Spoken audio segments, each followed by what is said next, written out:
আজকের ভিডিও আমরা তুলে ধরবো শুক্রাণু কিভাবে তৈরি হয় তার পুরো প্রসেসটা আজকের ভিডিও আমরা সংক্ষিপ্ত তুলে ধরবো।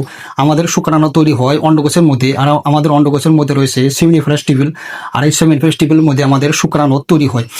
তো আমাদের সেমিনিফারাস টিউবিলের মধ্যে একটা সেল রয়েছে যেটাকে বলা হয় স্পর্মাটোগোনিয়া। এই স্পর্মাটোগোনিয়া ডিভিশন হতে শুরু করে মাইটোসিস আর মিওসিস। তো এখন জেনে নিন মাইটোসিস আর মিওসিস কাকে বলে।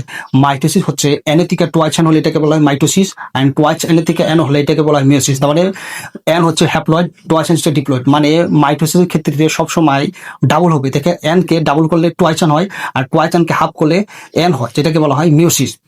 এখন শুক্রাণুর প্রসেসটা জেনে নিন কিভাবে তৈরি হয়।